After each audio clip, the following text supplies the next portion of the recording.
El amanecer en la Ciudad de México caía pesado sobre el asfalto del Aeropuerto Internacional. El aire estaba impregnado del olor a combustible y del murmullo constante de motores que nunca parecían descansar. Emiliano Salgado caminaba con paso firme, rodeado de guardaespaldas vestidos de traje oscuro. Su mirada, oculta detrás de lentes de sol, parecía la de un hombre que había conquistado todo lo que un mortal podía desear: poder, riqueza, reconocimiento. A sus 38 años, su imperio se extendía desde Monterrey hasta Cancún, un entramado de negocios que lo colocaban como uno de los hombres más influyentes de México. Mientras avanzaba hacia el jet privado que esperaba al final del hangar, un niño descalzo apareció corriendo entre los autos blindados estacionados. Sus pies golpeaban el concreto con desesperación, sus pulmones ardían, pero lo único que importaba era llegar antes de que el avión despegara. Tenía 11 años, la ropa desgastada, el cabello enmarañado y los ojos cargados de una determinación que no correspondía a su corta edad.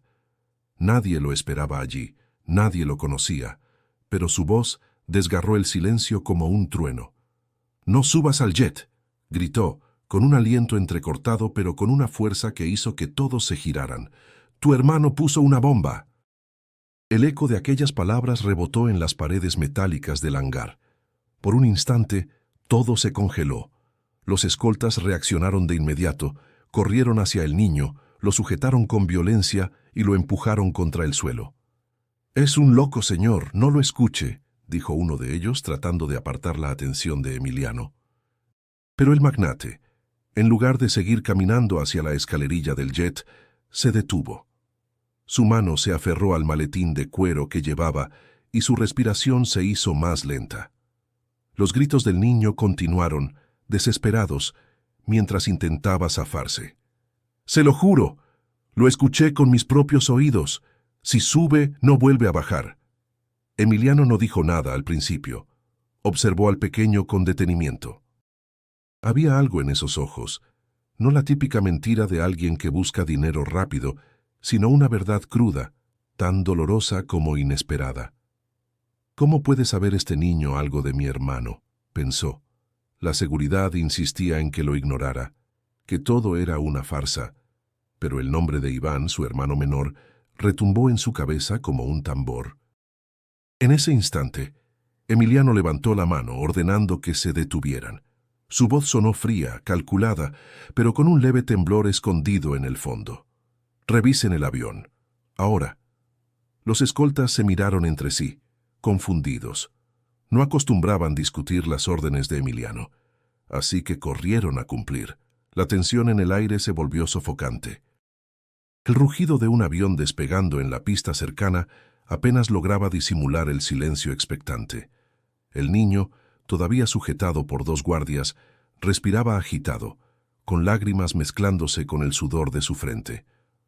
«No miento, señor», susurró, apenas audible, como si temiera que sus palabras se perdieran en el vacío. Minutos después, uno de los hombres de seguridad regresó con el rostro pálido, la voz temblorosa. «Señor, encontramos algo extraño en el compartimiento trasero. Parece un artefacto». El corazón de Emiliano se aceleró. No estaba acostumbrado a sentir miedo, pero aquella revelación sacudió los cimientos de su seguridad. Todo lo que el niño había dicho se confirmaba. Y en ese instante comprendió algo. Alguien muy cercano quería verlo muerto, y la advertencia de un desconocido había salvado su vida. Pero ¿por qué un niño de la calle sabía tanto? Si quieres descubrir qué hará Emiliano después de esta advertencia y qué secretos guarda este niño misterioso, suscríbete al canal ahora mismo. Lo que viene es apenas el comienzo de una historia que cambiará destinos enteros. El rugido lejano de los aviones se mezclaba con el latido acelerado de su propio corazón. Emiliano levantó la vista hacia el jet, luego hacia el niño, y en sus ojos brilló un pensamiento. Esto no termina aquí. Así comenzaba una cadena de revelaciones que sacudirían no solo su imperio, sino toda su vida. El hallazgo del artefacto en el jet privado hizo que el hangar entero se sumiera en un silencio incómodo. Emiliano Salgado se mantenía inmóvil, observando a los guardias que corrían de un lado a otro, mientras el niño seguía siendo retenido a la fuerza. No era un hombre acostumbrado a dudar, pero esa mañana todo en él estaba impregnado de incertidumbre. Se quitó lentamente los lentes oscuros y reveló unos ojos que solían intimidar a cualquiera que se cruzara en su camino. Esta vez, sin embargo, reflejaban algo más que autoridad, un destello de desconcierto, incluso de vulnerabilidad. «Suéltenlo», ordenó con voz seca. Los escoltas obedecieron, aunque miraron al niño con desconfianza. El pequeño, con las rodillas raspadas y la respiración entrecortada, se quedó de pie frente a Emiliano, como esperando un juicio. «¿Quién eres?», preguntó el magnate, inclinándose ligeramente hacia él. El niño bajó la mirada, sin responder. Solo apretaba los labios como si temiera decir una palabra de más. Emiliano respiró hondo, dio media vuelta y caminó hacia el borde del hangar. Desde allí podía ver cómo técnicos desarmaban el compartimiento trasero del avión. No había dudas. Alguien lo había querido muerto. Ese alguien no era cualquiera. La frase del niño lo había señalado con claridad. Su hermano. Los recuerdos comenzaron a agolparse en su mente. Iván Salgado, 3 años menor que él, siempre había sido la sombra rebelde de la familia. Donde Emiliano representaba la disciplina y el control, Iván encarnaba la pasión desbordada y el resentimiento contenido. Ambos habían crecido en Monterrey, en una casa donde la abundancia material jamás llenó el vacío emocional de unos padres más ocupados en negocios que en afectos. La relación entre los hermanos se había fracturado desde jóvenes. Emiliano recordaba con nitidez aquella primera traición en la adolescencia, cuando él tomó una decisión empresarial en nombre de su padre que terminó opacando el proyecto universitario de Iván. «Esto es un negocio serio, no un juego», le había dicho entonces, convencido de que estaba haciendo lo correcto. Pero desde ese día, los ojos de Iván nunca volvieron a verlo con la misma inocencia. Ahora, años después, parecía que esa herida había florecido en odio puro. Emiliano regresó la vista al niño. No podía confiar ciegamente en él, pero el hecho de que lo hubiera salvado de una muerte segura no podía ser ignorado. «¿Cómo sabías lo de la bomba?», insistió. El niño tragó saliva sin atreverse a responder. Un escolta intervino irritado. «Señor, este mocoso no puede tener información real. Seguro escuchó un rumor o lo mandaron a confundirlo. Déjelo en manos de la policía». Emiliano lo interrumpió con un gesto autoritario. «Nadie lo toca». El silencio volvió a caer pesado. Emiliano se giró hacia Sandra, su escolta más cercana, una mujer de mirada dura que rara vez cuestionaba sus órdenes. «Llévalo a la oficina temporal. Quiero que esté bajo protección». Sandra asintió y se acercó al niño, que parecía debatirse entre el miedo y la esperanza. Mientras tanto, Emiliano se quedó solo, mirando el jet que casi se convierte en su tumba. El metal relucía bajo la luz de la mañana, pero ya no representaba el lujo ni el poder. Era un recordatorio de que su vida estaba en peligro, y que esa amenaza venía de la sangre de su propia sangre. El sonido de su teléfono interrumpió sus pensamientos. Era una llamada del Consejo Directivo de Salgado Corporativo, contestó con voz firme, ocultando la tormenta interior. «No habrá vuelo a Monterrey hoy. Reagenden todo», dijo antes de colgar sin dar explicaciones. Sabía que en el mundo de los negocios cualquier signo de debilidad podía ser utilizado en su contra. Pero lo que había ocurrido no era un simple tropiezo, era una declaración de guerra. Al mirar nuevamente hacia el lugar donde el niño había estado, sintió un presentimiento extraño. Ese pequeño desconocido no había aparecido por casualidad. De algún modo, era la llave para entender qué estaba ocurriendo, y aunque la seguridad insistiera en que lo olvidara, Emiliano tenía la certeza de que debía seguir su instinto. La pregunta era inevitable. ¿Qué tan lejos estaba dispuesto a llegar para descubrir la verdad? Esa noche, cuando el silencio se apoderó de su oficina temporal dentro del aeropuerto, Emiliano encendió un cigarro, un hábito que rara vez permitía en público. observaba cómo la brasa ardía en la penumbra mientras su mente regresaba inevitablemente a Monterrey, al hogar donde todo había comenzado. Recordó la mansión en San Pedro Garza García, con sus jardines impecables, las fuentes iluminadas y las fiestas interminables organizadas por su padre, don Fabián Salgado. A ojos de cualquiera, la familia Salgado representaba el éxito, el lujo y la autoridad. Pero dentro de esas paredes había un vacío difícil de ignorar. Sus padres estaban siempre lejos, atrapados en viajes de negocios y reuniones sociales, dejando a los hijos al cuidado de institutrices y tutores severos. Desde niño, Emiliano aprendió que debía ser fuerte, que mostrar emociones era sinónimo de debilidad. Iván, en cambio, siempre fue distinto, sensible, impulsivo, con un talento natural para el arte y la innovación.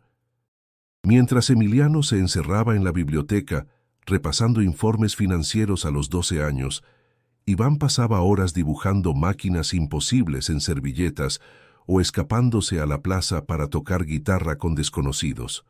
La competencia entre ambos no tardó en aparecer. Cada reconocimiento que Emiliano recibía era un recordatorio para Iván de lo que él nunca alcanzaba. «Eres el orgullo de esta familia», repetía don Fabián a Emiliano con una sonrisa orgullosa. A Iván apenas le dedicaba un asentimiento distante, como si su existencia fuera secundaria.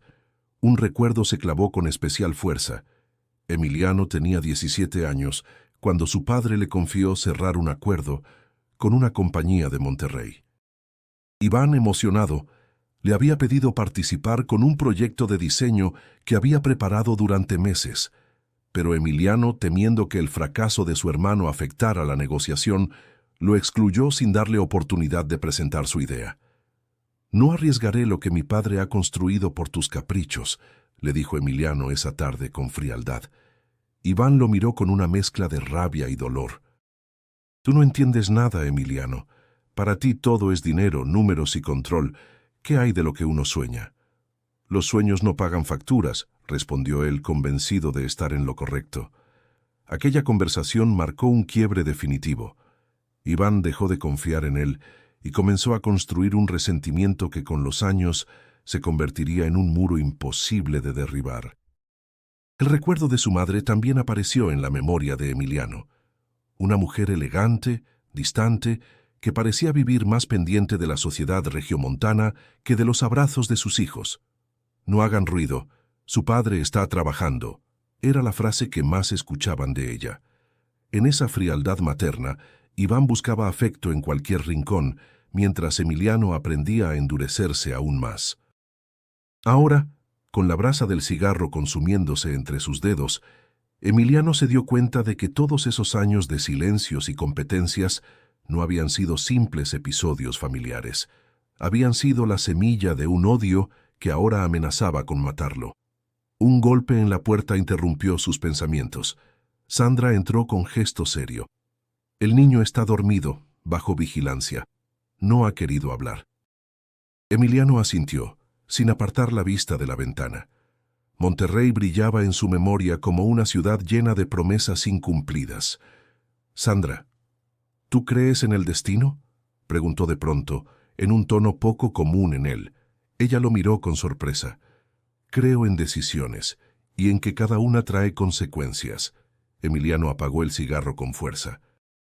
«Entonces tal vez esta sea mi consecuencia por todo lo que hice a Iván». La mujer no respondió. Sabía que Emiliano rara vez compartía pensamientos tan íntimos. Esa noche, mientras la ciudad dormía, él comprendió que su pasado y el de su hermano estaban por chocar con una fuerza que ninguno de los dos podría detener. Y el niño de la calle, de alguna forma inexplicable, estaba en el centro de todo.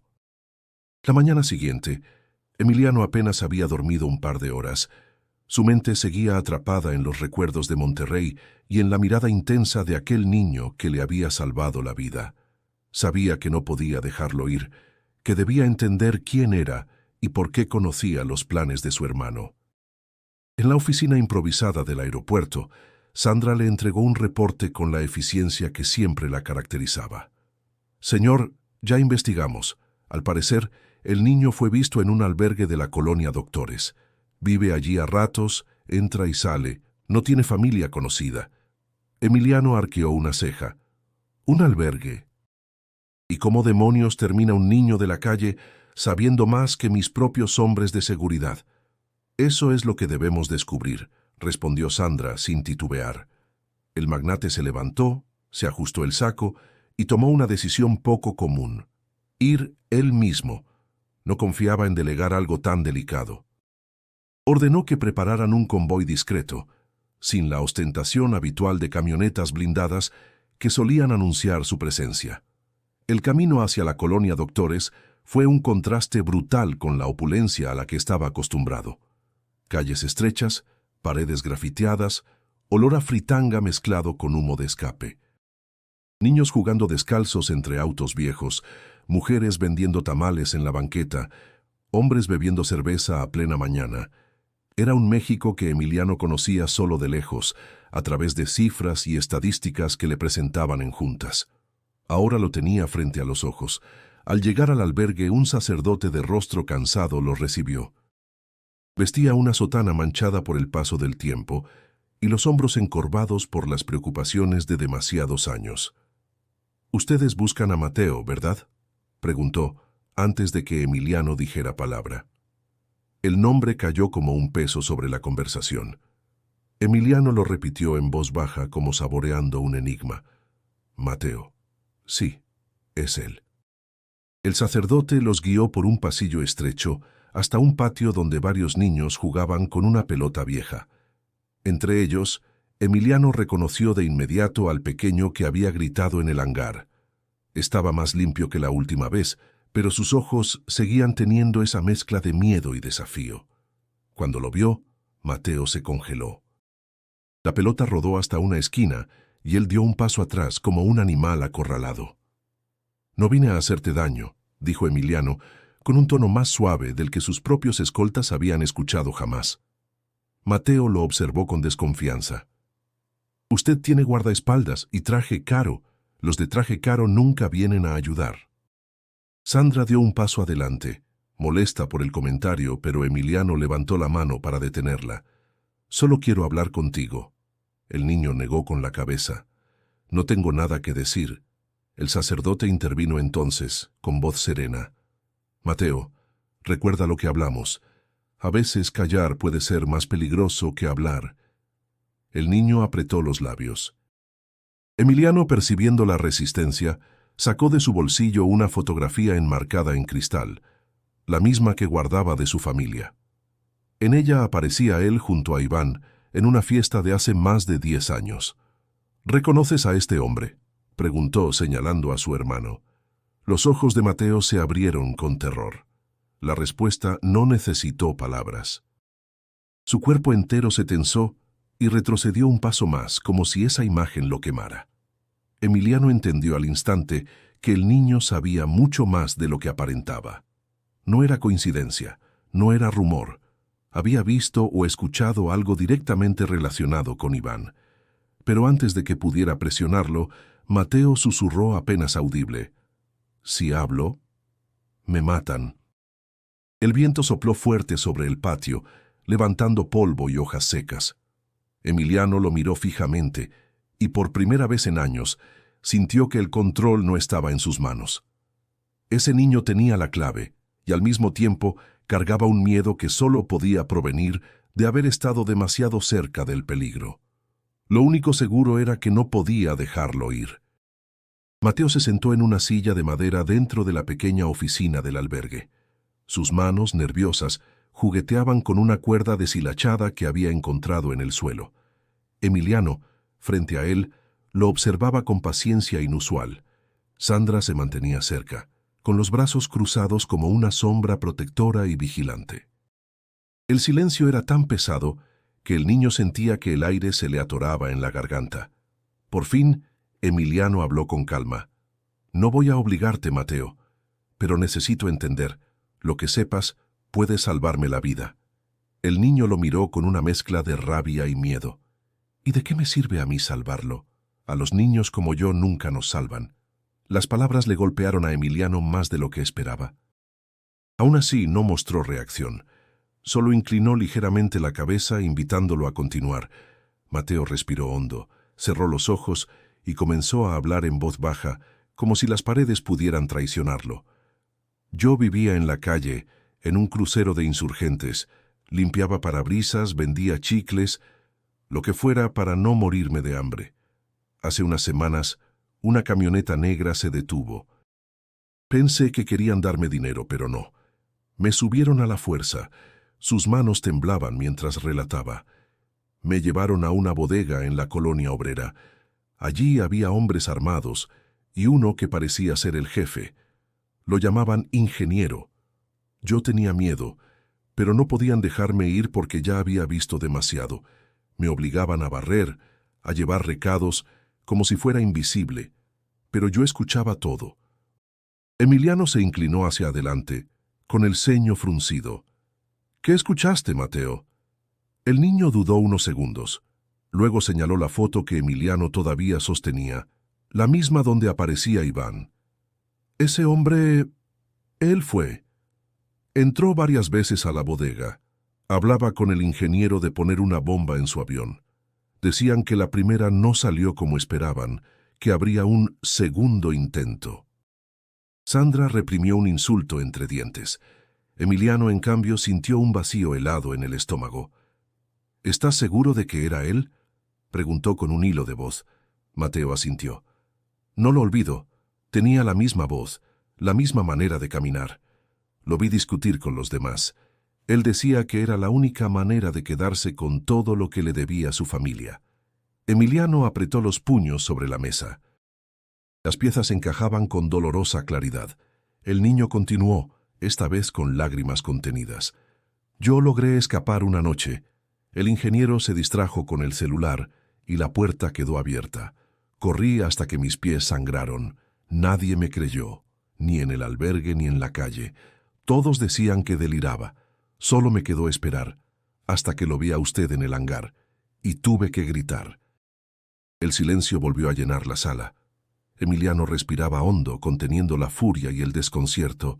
Miró a Mateo, que lo observaba con ojos brillantes de cansancio y miedo.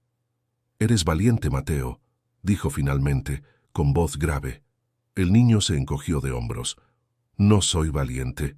Solo estoy cansado de que nadie me escuche». Emiliano sintió un peso extraño en el pecho. Esa confesión no solo revelaba el peligro que enfrentaba, sino también la crudeza de un México que él, desde sus oficinas de cristal, apenas había rozado. Sandra lo interrumpió, seria. «Señor, esto confirma que su hermano está detrás, pero también significa que ese niño está marcado. Si lo encontró una vez, lo buscarán de nuevo». Emiliano lo sabía. Y en ese instante tomó una decisión. Mateo debía estar bajo su protección, aunque ello significara abrir la puerta a un vínculo que no había previsto. El niño, ajeno a esas decisiones, bajó la cabeza. Sus palabras finales fueron un susurro cargado de desesperanza. «Si ellos descubren que hablé, no voy a durar mucho». La certeza de esa frase quedó suspendida como una amenaza invisible, recordándole a Emiliano que su vida y la de Mateo estaban ahora entrelazadas por un mismo enemigo. La confesión de Mateo quedó grabada en la mente de Emiliano como un tatuaje imposible de borrar. No había más espacio para dudas. Iván estaba detrás del intento de asesinato. Pero lo que más lo inquietaba no era solo la traición de su hermano, sino la precisión con la que hablaban de un segundo intento. El tiempo corría, y Emiliano sabía que si no se adelantaba, la siguiente jugada podría costarle todo. Esa noche, encerrado en su despacho en Polanco, desplegó carpetas, estados de cuenta y registros de la empresa. No confiaba en nadie más para revisar los números. Con un vaso de whisky en la mano, repasaba movimientos financieros que parecían insignificantes, pero que escondían transferencias encubiertas hacia sociedades fantasmas. Nombres de empresas recién constituidas en Monterrey, firmas vinculadas a viejos socios expulsados de Salgado Corporativo por corrupción. «Claro», murmuró con un tono amargo, «Iván nunca trabaja solo». Sandra entró sin tocar como acostumbraba cuando la urgencia lo exigía. Hablé con un contacto en inteligencia privada. Su hermano se ha reunido varias veces con exdirectivos que usted mismo corrió hace años. Gente resentida, con dinero, pero sin poder. Ahora lo ven a él como la oportunidad de regresar. Emiliano apretó la mandíbula. Esos nombres le eran familiares. Ramiro Escamilla, exgerente financiero que había desviado fondos. Julián de la Fuente, un abogado que fue sorprendido manipulando contratos. Todos expulsados por decisión directa de Emiliano. Ahora Iván los acogía, dándoles lo que él no: reconocimiento y venganza. «Quieren mi lugar, quieren el control total de la empresa», dijo Emiliano con frialdad. Sandra lo miró fijo. No solo la empresa, quieren su nombre enterrado, y para lograrlo necesitan eliminarlo. La certeza se clavó como un puñal. Emiliano se levantó de golpe y caminó hasta la ventana. Desde el piso 30, la ciudad se extendía como un océano de luces.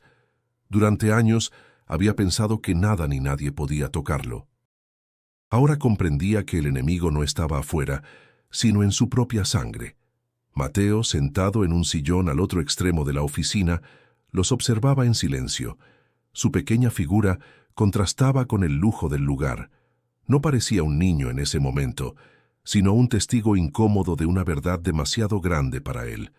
Emiliano lo miró de reojo. «¿Lo escuchaste alguna vez hablar de Cancún?», preguntó casi con cautela. El niño asintió despacio. «Decían que todo pasaría en el Hotel Grande, el que tiene palmeras de fuego en la entrada. No sé el nombre, pero repetían que ahí caería la máscara del rey». Emiliano sintió un escalofrío. La frase era típica de Iván, teatral, cargada de resentimiento. Sandra intervino de inmediato. «Ese debe ser el siguiente golpe. Hay una junta programada en Cancún dentro de 2 semanas, ¿cierto?». Emiliano asintió. Era la más importante del año, con inversionistas extranjeros que confiaban en su liderazgo. Cancelarla sería un signo de debilidad que costaría millones. Pero asistir significaba entrar en la boca del lobo. El silencio los envolvió unos segundos. Emiliano respiró hondo, como quien carga un peso imposible. «No cancelaré nada». Su voz era firme, casi desafiante. «Si Iván quiere declararme la guerra, que sepa que yo también sé jugar». Mateo lo miró sorprendido. «Pero si va, lo matarán». Emiliano se inclinó hacia él, con una mezcla de dureza y ternura. «Entonces tendré que asegurarme de que no lo logren, y tú, Mateo, serás clave para demostrar lo que está ocurriendo». El niño no respondió. Sus ojos reflejaban un miedo profundo, pero también una chispa de confianza, la misma que lo había llevado a gritar en el hangar sin pensar en las consecuencias. La ciudad seguía rugiendo bajo sus pies, pero para Emiliano, la verdadera tormenta se acercaba desde Cancún. Y en esa tormenta, cada movimiento sería decisivo. Los días siguientes fueron una tormenta silenciosa. Emiliano sabía que no podía moverse sin respaldo legal, así que convocó a los abogados de la empresa en la torre de Salgado corporativo. La sala de juntas estaba llena, rostros tensos, trajes impecables, laptops abiertas como escudos. Él entró con paso firme, aunque por dentro sentía el peso de una verdad que aún no podía revelar por completo. El primero en hablar fue Álvaro Ruiz, el abogado principal. «Señor Salgado, hemos escuchado rumores de que intenta modificar la agenda en Cancún. Necesitamos saber qué ocurre». Emiliano los observó uno por uno antes de responder. «Lo que ocurre es que hay una amenaza contra mi vida, y sospecho que está ligada a alguien muy cercano». El murmullo se encendió de inmediato. Algunos abogados se miraron incrédulos, otros aprovecharon para teclear mensajes rápidos en sus teléfonos. Álvaro se aclaró la garganta. «Con todo respeto, señor, necesitamos pruebas. Una amenaza sin evidencia puede sonar a paranoia». Las palabras lo atravesaron como cuchillos. Emiliano apretó el puño sobre la mesa. «¿Paranoia? Encontramos un artefacto en mi jet privado. ¿Eso les parece una imaginación mía?». El silencio volvió, esta vez más denso, pero en la esquina un directivo levantó la voz. ¿Y qué tiene que ver su hermano en esto?, preguntó con tono desafiante. Todos sabemos que hay roces familiares, pero acusarlo de intento de asesinato es demasiado. Emiliano lo fulminó con la mirada. Lo que saben es solo la superficie. Y si Iván está detrás, es porque algunos de ustedes lo apoyan en la sombra. La sala se estremeció. Algunos bajaron la vista, otros sostuvieron su mirada con frialdad. Emiliano entendió entonces que el enemigo no estaba solo en Monterrey, sino también en la misma mesa donde se suponía que debía reinar la confianza. Esa tarde, Sandra lo acompañó a su despacho privado. Ella había estado observando cada gesto en la reunión. «Tiene infiltrados», dijo sin rodeos. «Su hermano no solo lo quiere fuera, quiere dividir el consejo hasta dejarlo aislado. Y está funcionando», admitió Emiliano con un suspiro cansado. Se sirvió otro whisky, pero la bebida no logró calmar el fuego que le ardía dentro. Miró la ciudad a través de la ventana. La capital seguía vibrante, indiferente a la guerra silenciosa que se cocinaba en las alturas del poder. Sandra continuó. «Hoy me siguieron. Una motocicleta negra. Intenté despistarlos en viaducto y casi me atropellan cuando doblé en eje central. Eran profesionales, señor. Saben que estoy cerca de usted». Emiliano cerró los ojos por un instante. La amenaza se expandía como veneno. No solo estaba en los pasillos de la empresa, también en las calles. «Iván quiere que sienta que me está ganando terreno», dijo Emiliano golpeando la mesa con el vaso, «pero aún no lo tiene». Mateo apareció en la puerta, con la timidez de quien sabe que interrumpe un mundo que no le pertenece. «Escuché que su hermano tiene gente adentro», dijo en voz baja. Emiliano lo miró sorprendido por su atrevimiento. «Eso parece». El niño apretó los labios. «Entonces no confíe en nadie, ni siquiera en los que dicen estar de su lado». La frase cayó como una sentencia. Emiliano entendió que las palabras del pequeño no eran simples advertencias. Eran lecciones aprendidas en la calle, donde la traición podía significar la muerte. Al caer la noche, Emiliano se quedó solo en la oficina. El reflejo de su rostro en el vidrio lo mostró más cansado que nunca, pero también más decidido.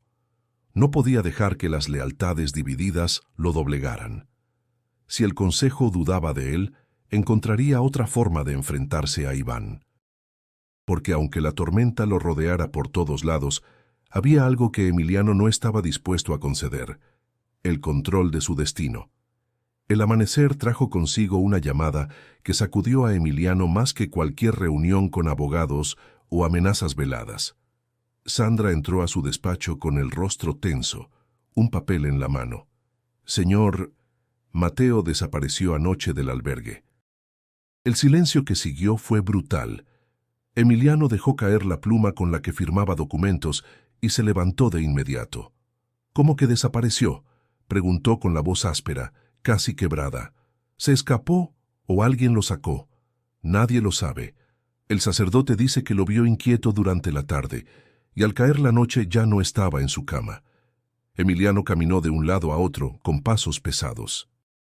El recuerdo del niño hablando de la bodega, de su miedo constante, le golpeaba en la mente como un eco insoportable. «Él me dijo que si hablaba, lo matarían», murmuró, casi para sí mismo. Sandra lo miró fijamente. Tal vez fue una decisión suya. Tal vez no quiso arrastrarlo más en este juego. Emiliano apretó la mandíbula. O tal vez lo encontraron primero. La idea lo atravesó como un cuchillo. Por un instante, la imagen de Iván sonriendo con crueldad apareció en su mente. Horas después, mientras investigaban, un mensajero llegó con un sobre arrugado. No tenía remitente, solo el nombre de Emiliano escrito con letras torpes. Dentro, una nota breve con trazos nerviosos. «No quiero que me maten por hablar. No me busque». El puño de Emiliano se cerró con tanta fuerza que el papel se arrugó entre sus dedos. «Esto no lo escribió tranquilo», dijo entregándole la nota a Sandra. «Está aterrado». Ella lo analizó con cuidado. Lo forzaron a hacerlo. Es una advertencia. La rabia mezclada con impotencia se apoderó de Emiliano. Por primera vez en años, sintió que no controlaba nada, ni su empresa, ni su seguridad, ni siquiera el destino de ese niño que, sin quererlo, se había convertido en pieza clave de su vida. Mientras tanto, en su interior surgía un remordimiento desconocido. Si hubiera actuado antes, si lo hubiera protegido desde el primer momento, ahora no estaría desaparecido. Ese pensamiento lo taladraba sin piedad. En medio de esa tormenta, su celular vibró. Era un número desconocido. Contestó con desconfianza. ¿Quién habla? Un silencio breve y luego una voz infantil temblorosa. Soy yo. Mateo. Emiliano sintió cómo se le encogía el pecho. ¿Dónde estás, niño? ¿Estás bien? La respiración entrecortada del chico se escuchaba al otro lado. No puedo decirle. Me siguen.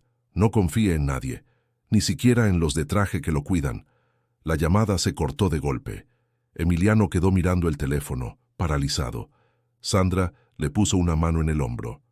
Eso confirma que está vivo y que lo están cazando. ¿Y confirma?, añadió Emiliano con la voz baja pero cargada de ira, que Iván no se detendrá hasta callarlo. La ciudad seguía su curso tras los ventanales, ajena al drama que se desarrollaba en las sombras. Emiliano sabía que ese niño había pasado de ser un testigo incómodo a convertirse en el blanco número 1. Y si Iván conseguía atraparlo, todo estaría perdido.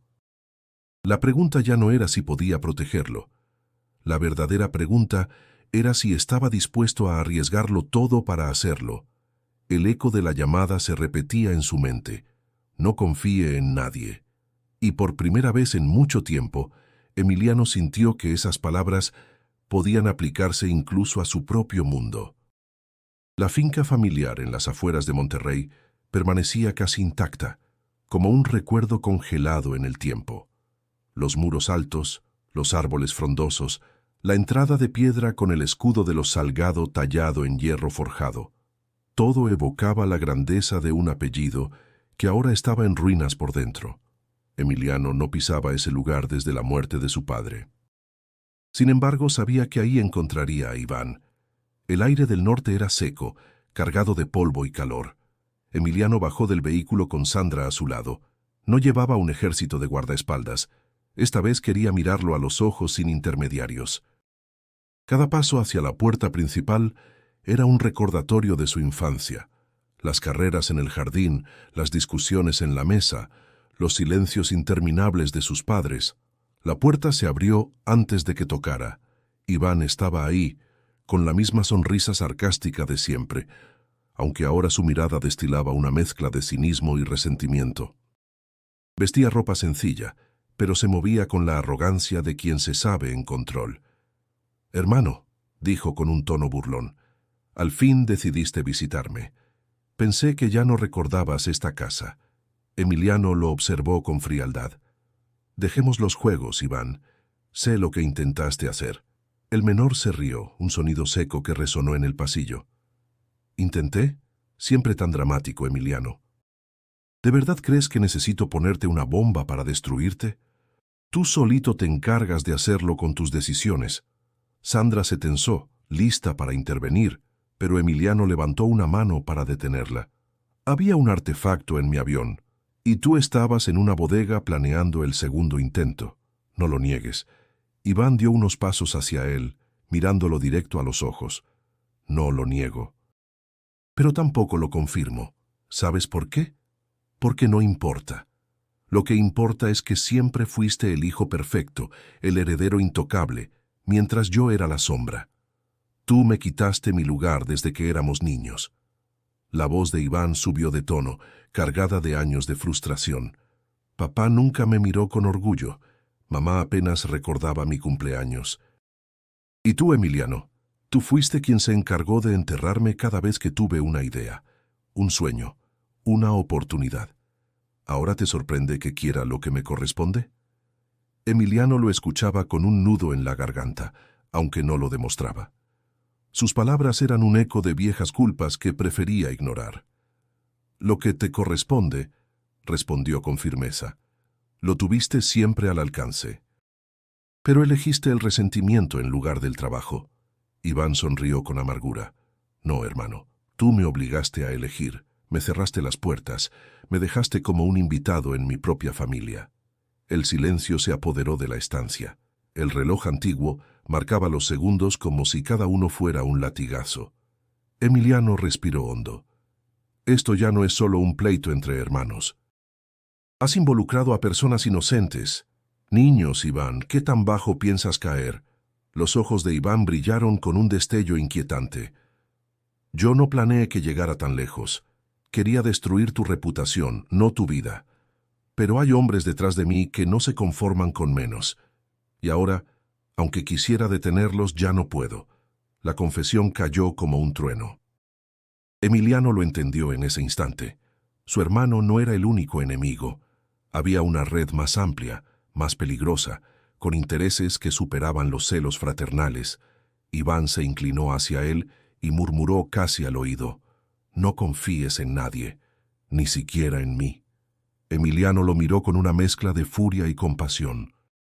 Sabía que esa guerra apenas comenzaba, y que el reencuentro con su hermano no había traído respuestas, sino nuevas preguntas que lo perseguirían hasta Cancún.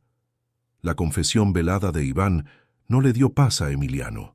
Al contrario, lo dejó con una certeza insoportable.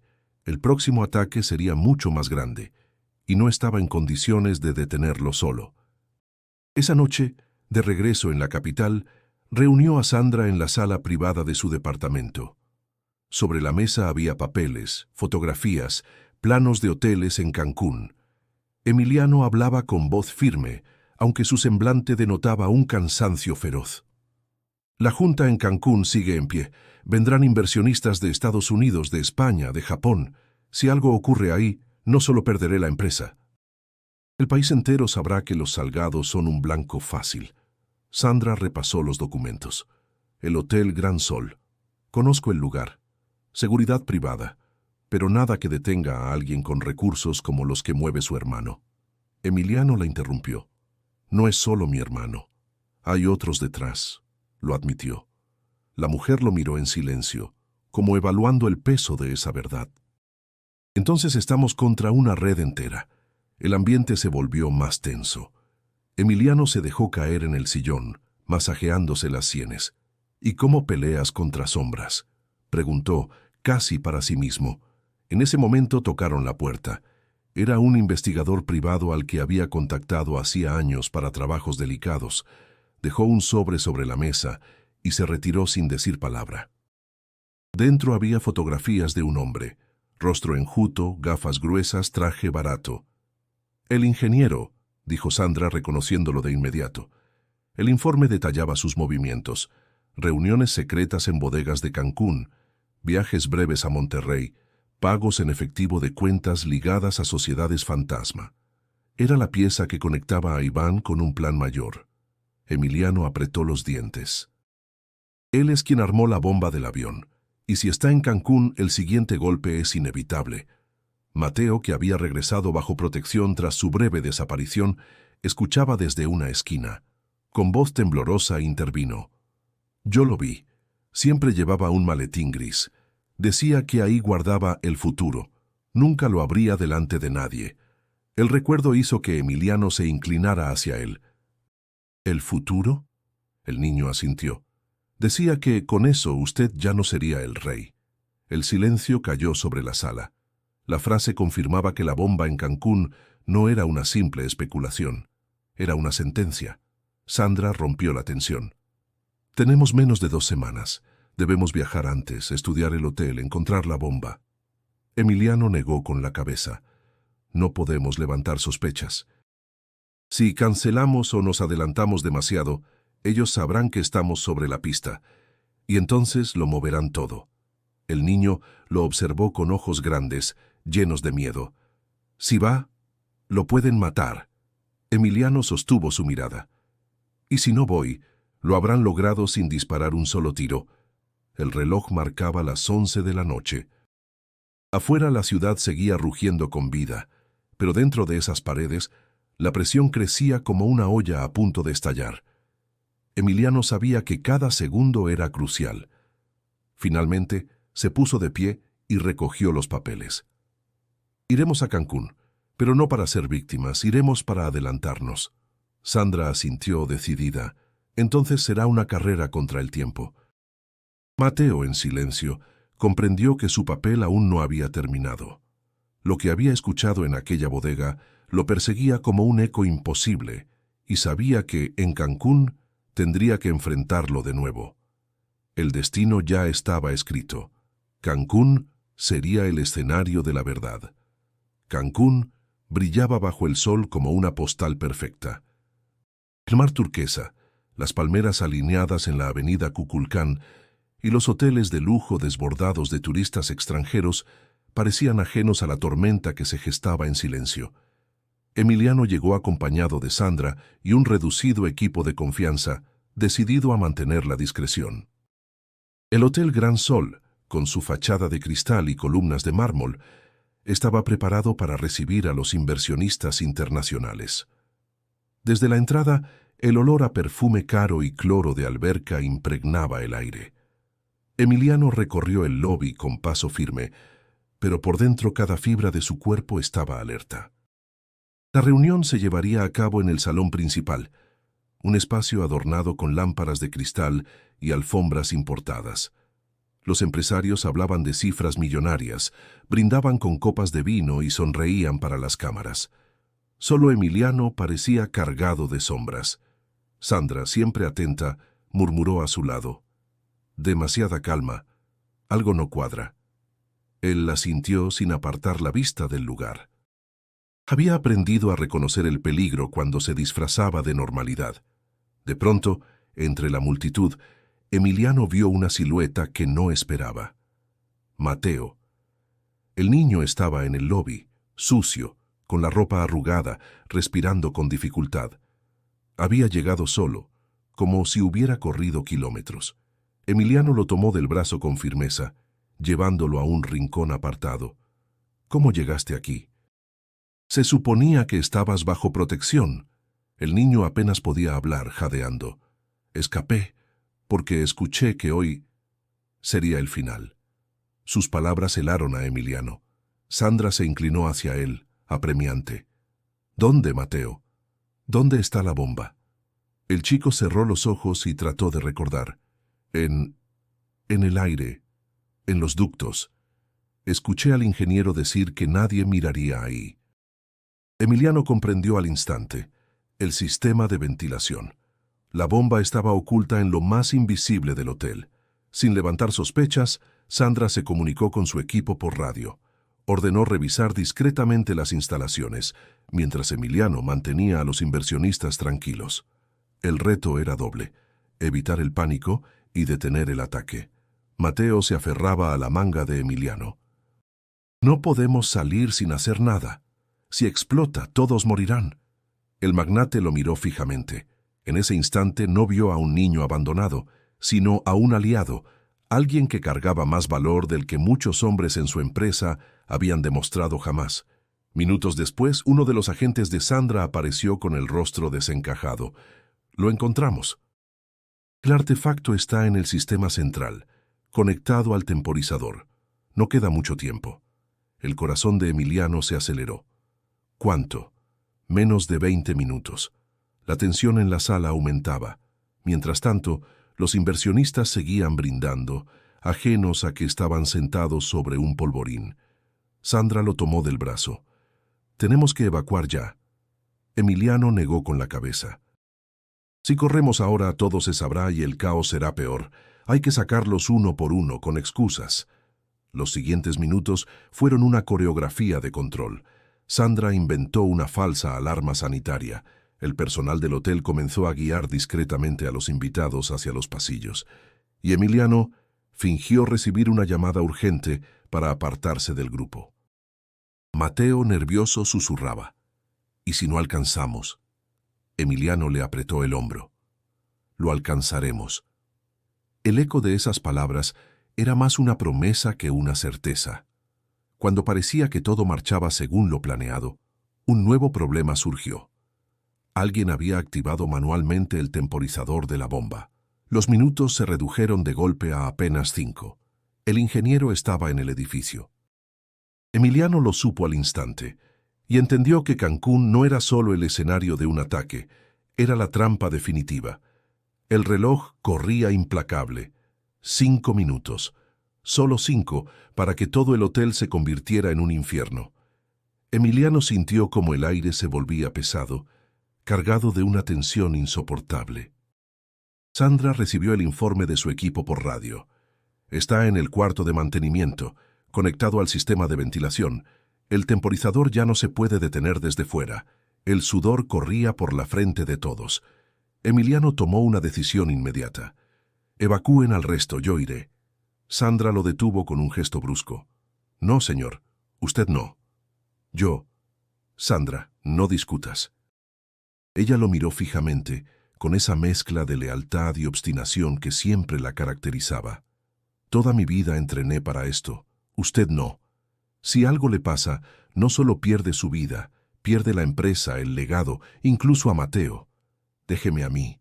El niño, que escuchaba aterrado desde un rincón, gritó: «No, no se queden, vámonos todos ya».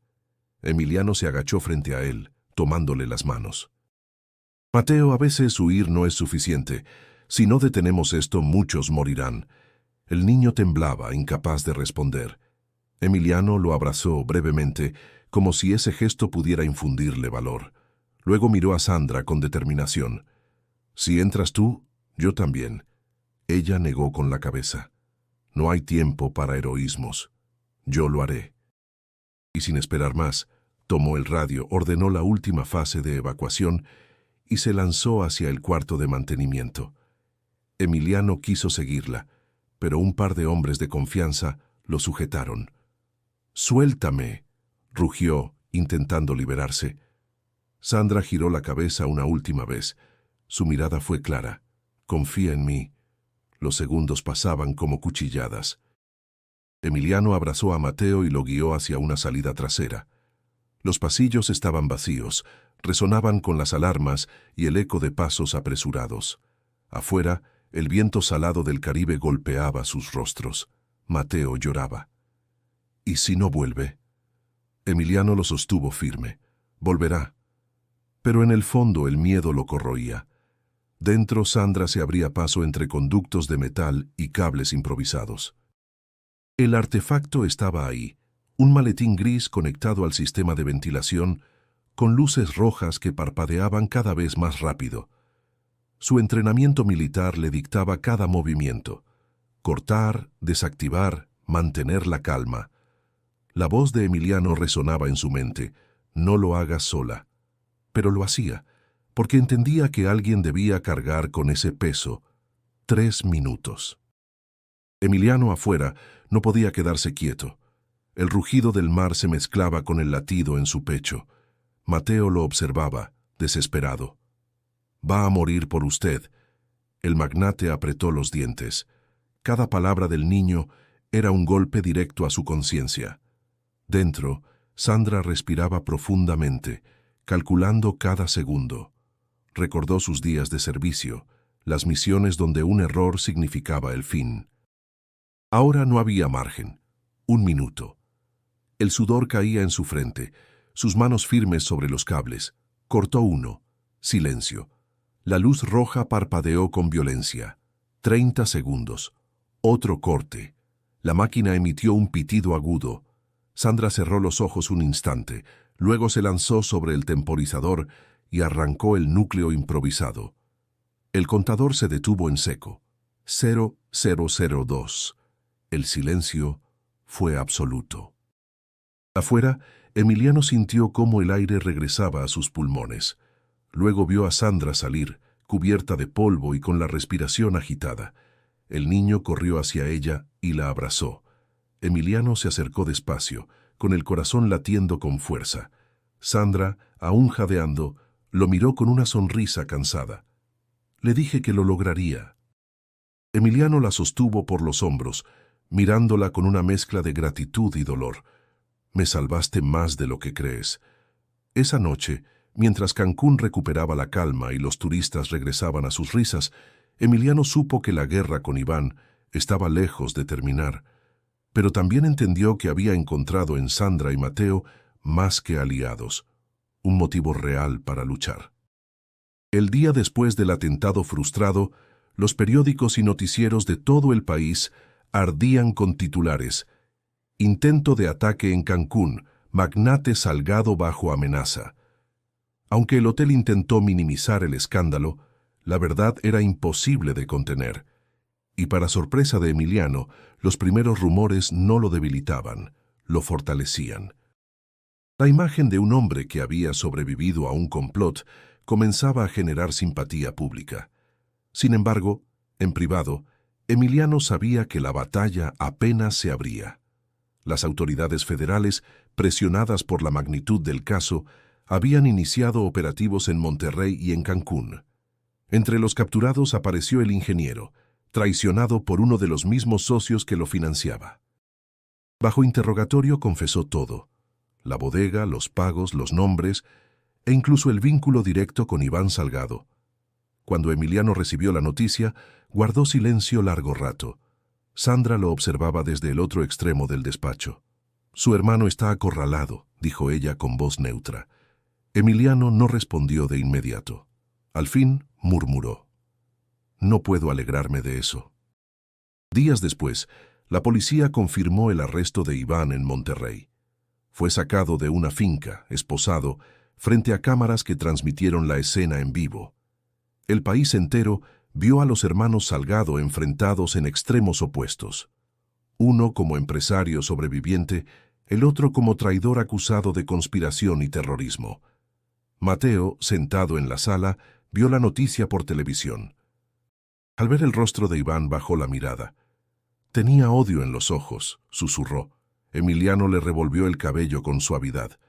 «Ese odio ya no decidirá nuestro destino». Los días siguientes fueron un torbellino de decisiones. Emiliano compareció ante inversionistas y el consejo. En lugar de mostrarse arrogante, habló con franqueza. «He llevado esta empresa con mano de hierro creyendo que el control absoluto me daba seguridad. Me equivoqué. Ahora sé que la verdadera fortaleza está en compartir y en generar confianza». El silencio en la sala fue total. Después varios directivos aplaudieron. No era un gesto común en ese mundo de frialdades, pero fue un síntoma de que algo había cambiado. Pocos días después, Emiliano convocó a una conferencia de prensa. Frente a micrófonos y cámaras, anunció un giro inesperado. Una parte de los activos de Salgado Corporativo será destinada a crear una fundación para niños en situación de calle. El primero en beneficiarse de este esfuerzo será Mateo, a quien desde hoy reconozco legalmente como parte de mi familia. El murmullo entre los periodistas fue inmediato. Preguntas, flashes, incredulidad. Emiliano se mantuvo firme, con Mateo a su lado, apretando su mano. Al terminar la conferencia, Sandra lo miró con una mezcla de orgullo y sorpresa. Nunca pensé escucharlo decir algo así. Emiliano sonrió con cansancio. Yo tampoco. Pero este niño me abrió los ojos. La fundación comenzó a tomar forma en cuestión de semanas. Casas hogar, becas, programas educativos. Por primera vez, Emiliano destinaba su poder a algo más que a expandir su imperio.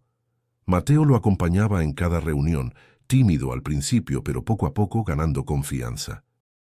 Una tarde en el despacho llegó un sobre dirigido a Emiliano. Reconoció de inmediato la letra. Era de Iván. Sandra quiso revisarlo primero, pero Emiliano lo abrió sin miedo. La carta era breve, escrita desde la prisión preventiva. Siempre quise ser como tú, pero mientras tú tenías todo, yo tenía solo las sobras. Te odié porque me recordabas lo que nunca fui. Ahora estoy aquí, pagando por lo que hice.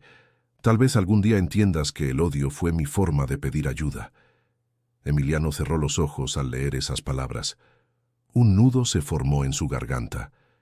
«Él aún es mi hermano», murmuró con voz quebrada. Mateo, que lo observaba en silencio, se acercó y le tomó la mano. «Ahora ya no está solo, Emiliano».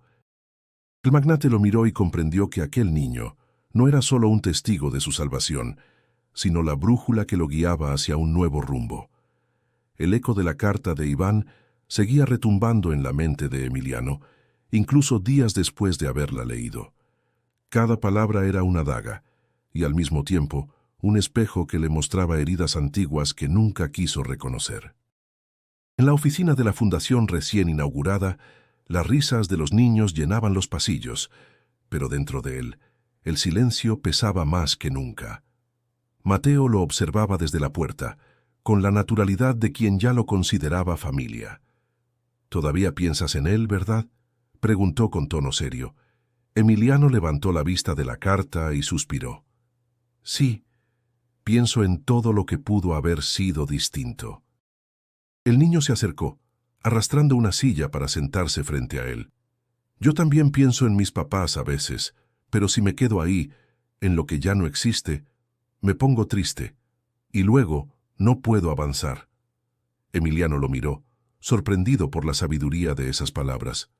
«Hablas como alguien mucho mayor de 11 años. La calle me hizo crecer rápido», respondió Mateo, encogiéndose de hombros. El magnate guardó silencio, meditando en ello. Había pasado su vida entera midiendo todo en cifras, contratos y victorias empresariales, mientras un niño que nunca tuvo nada le enseñaba ahora el arte de seguir adelante. Días después, decidió viajar con Mateo a Oaxaca, buscando un respiro lejos de la ciudad y de los reflectores. El camino en carretera se extendía entre montañas verdes y pueblos coloridos. Mateo pegaba la cara a la ventana, maravillado con los campos de maíz, los mercados llenos de artesanías y los aromas de pan recién horneado que llegaban desde las plazas. «Nunca había salido de la ciudad», confesó con una sonrisa tímida. «Todo esto parece un sueño». Emiliano lo escuchaba, conmovido por la sencillez de su alegría. A diferencia de los lujos vacíos a los que estaba acostumbrado, esa inocencia le parecía mucho más valiosa. En Oaxaca, caminaron por las calles empedradas, visitaron iglesias antiguas y probaron mole en un mercado local.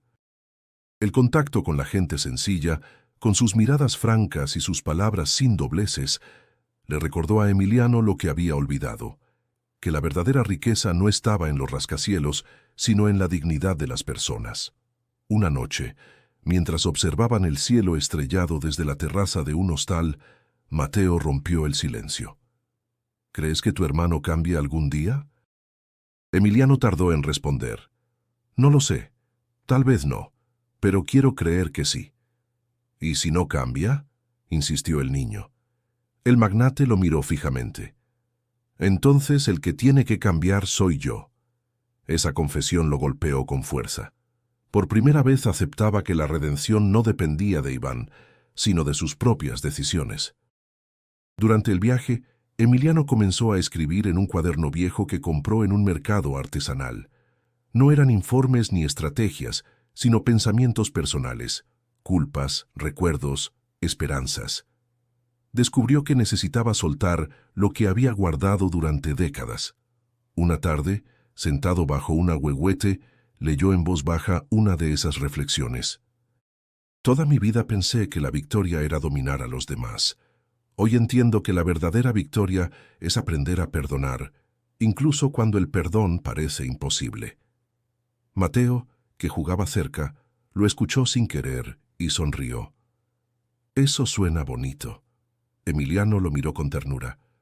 «Es lo que quiero que recuerdes siempre, que no importa lo que pase, nunca debes dejar que el odio decida por ti». El niño asintió con firmeza, como si esa promesa quedara grabada en su corazón. Al regresar de Oaxaca, Emiliano se sintió diferente. No era el mismo hombre que había salido de la capital. La sombra de Iván seguía allí, pero ya no lo dominaba. Ahora tenía claro que su misión no era solo defender su nombre, sino usarlo para cambiar la vida de otros. Y en esa claridad nació algo nuevo: esperanza. El viaje a Oaxaca había dejado una huella profunda en Emiliano. Regresó a la Ciudad de México con un ánimo distinto, menos áspero, más consciente de lo que realmente importaba. La fundación crecía día a día, y Mateo se había convertido en el símbolo vivo de esa nueva etapa. Sin embargo, Emiliano sabía que aún debía cerrar un ciclo, prometerse a sí mismo no repetir los errores del pasado. Una tarde, decidió llevar a Mateo a la costa de Quintana Roo, lejos de los negocios, lejos de los conflictos judiciales, simplemente para mirar el mar. El sol se despedía en un horizonte teñido de naranja y púrpura. Las olas rompían suavemente en la orilla, y el viento cargaba el olor salado que purificaba el alma. Emiliano se sentó en la arena, con los zapatos en la mano, mirando el océano como si buscara respuestas en la inmensidad. Mateo se acomodó a su lado, dejando que el agua le mojara los pies. «Nunca había visto un atardecer así», dijo el niño maravillado. «Yo lo había visto muchas veces», respondió Emiliano con una sonrisa melancólica, «pero nunca lo había mirado de verdad». El silencio entre ellos fue cómodo, como el de dos personas que no necesitan palabras para entenderse. Finalmente, Emiliano tomó aire profundo y habló con voz firme, aunque cargada de emoción. «Mateo, te prometo que esta vez voy a hacer las cosas bien. No solo por mí, no solo por la empresa, sino por ti y por todos los que nunca tuvieron una oportunidad». El niño lo miró con ojos brillantes. «Ya lo estás haciendo, Emiliano». Aquella frase lo golpeó con más fuerza que cualquier reconocimiento público. Venía de alguien que había visto la dureza de la calle, el abandono y el miedo, y que ahora encontraba en él una figura de confianza. Emiliano estiró la mano y la apoyó sobre el hombro del niño. «Quiero que sepas algo. No eres un accidente en mi vida. Eres la razón por la que entendí lo que realmente vale la pena». Mateo sonrió tímidamente, bajando la cabeza para ocultar el rubor. «Yo también pensé que no valía nada, pero usted me demostró lo contrario». El magnate lo abrazó con fuerza, dejando escapar un nudo de emociones que llevaba años guardando. Por primera vez en mucho tiempo, sintió paz. El futuro no sería sencillo. El juicio de Iván estaba por comenzar. La prensa no dejaría de buscar titulares, y los negocios seguirían siendo una arena de poder y ambiciones. Pero Emiliano ya no se veía como el hombre de hierro que debía controlar cada detalle. Ahora se reconocía como alguien que podía equivocarse, aprender y redimirse. Cuando el sol terminó de hundirse en el mar, Emiliano se puso de pie. «Vamos, Mateo. Tenemos una vida nueva por construir». El niño lo miró con entusiasmo, como si esas palabras fueran la llave de un mundo distinto al que siempre había soñado. Mientras caminaban juntos por la orilla, Emiliano sintió que aquel capítulo oscuro de bombas, traiciones y miedos se transformaba en el inicio de algo luminoso. No sabía cuánto duraría esa calma, pero estaba seguro de que, pase lo que pase, ya no estaría solo.